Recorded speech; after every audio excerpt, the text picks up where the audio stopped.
हिंदी दिवस की हार्दिक शुभकामनाएं। आप सभी को हिंदी दिवस की हार्दिक शुभकामनाएं।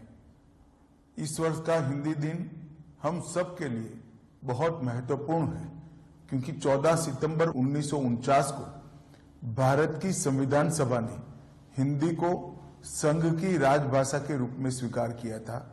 इसका 75वां साल पूरा हो रहा है और एक प्रकार से हम इस वर्ष राजभाषा हीरक जयंती मनाने जा रहे हैं। के लिए, राजभाषा के लिए और हमारी सभी राज्यों की अपनी अपनी भाषाओं के लिए बहुत महत्वपूर्ण रहे हैं। हिंदी भाषाओं के लिए बहुत महत्वपूर्ण रहे हैं। हिंदी ने कई उतार चढ़ाव देखे हैं, परंतु आज मैं इस मकाम पर खड़े रहकर निश्चित रूप से कह सकता हूं कि हिंदी और किसी स्थानीय भाषा के बीच में कोई स्पर्धा नहीं है।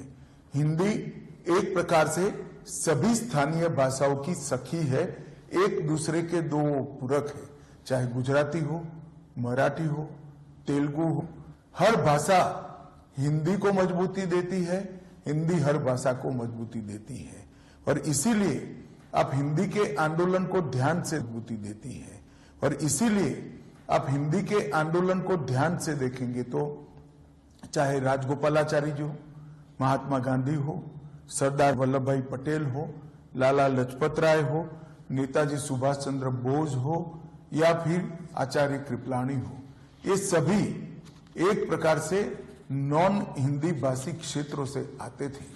और जो समिति बनाई गई वो समिति भी श्री आयंगर और के.एम. मुंशी के नेतृत्व में बनाई गई थी, जिसने हिंदी को राजभाषा के रूप में मान्यता देना और हिंदी और हमारी बाकी सारी भाषाओं को ताकत देने का एक रिपोर्ट हमारी संविधान सभा के सामने रखा था।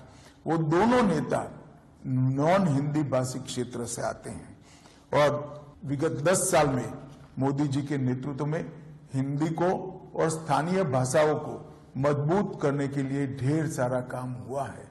मोदी जी ने अनेक अंतर्राष्ट्रीय मंचों पर गौरवपूर्वक हिंदी में संबोधन देकर हिंदी के महत्व को न केवल देश, समूचे विश्व के सामने रखने का काम किया है और हमारे देश में हमारी भाषाओं के प्रति गौरव के भाव को बढ़ाया है। ये 10 साल में हमने कई सारी स्थानीय भाषाओं को मजबूती देने के लिए बहुत प्रयास किया है।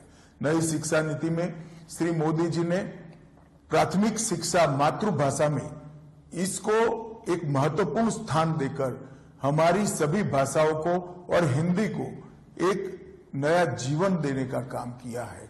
हमने ये 10 साल के अंदर कंठस्थ का टूल बनाया। हमने इस 10 साल के अंदर 4 रिपोर्ट सबमिट किए और हिंदी को सरकारी कामकाज में प्रमुखता से प्रस्तावित करने का काम हमने किया है। आने वाले दिनों में राजभाषा विभाग हिंदी से 8वीं अनुसूची की सभी भाषाओं में अनुवाद का भी एक पोर्टल लेकर आ रहा है, जिससे पत्र हो या भाषण, जिसका अनुवाद बहुत कम समय में आर्टिफिशियल इंटेलिजेंस का उपयोग करते हुए हम सभी भाषाओं में कर पाएंगे। मैं मानता हूं इससे भी हिंदी को और स्थानीय भाषा को बहुत मजबूती मिलेगी।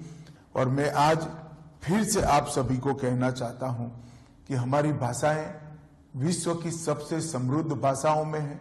हिंदी ही है जो हम सबको जोड़ने का काम करती है, हमारी सब भाषाओं को जोड़ने का काम करती है।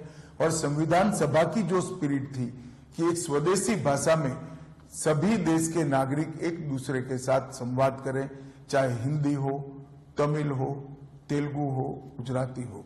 हिंदी को मजबूत करने से इस सभी भाषाओं में एक प्रकार का लचीलापन भी आएगा, समृद्धि भी आएगी और एक समाहितता के संस्कार के साथ सभी भाषाएं हमारे संस्कृति, इतिहास, साहित्य, व्याकरण और हमारे बच्चों के संस्कार को भी आगे बढ़ाएगी। अतः मैं सभी देशवासियों को अपील करना चाहता हूं कि हिंदी दिन पर आइए हम संकल्प करें, हिंदी को मजबूत करें, हिंदी के साथ साथ हमारी स्थानीय भाषा को भी मजबूत करें और राजभाषा विभाग का जो ये काम है ये काम को आपका समर्थन करिए।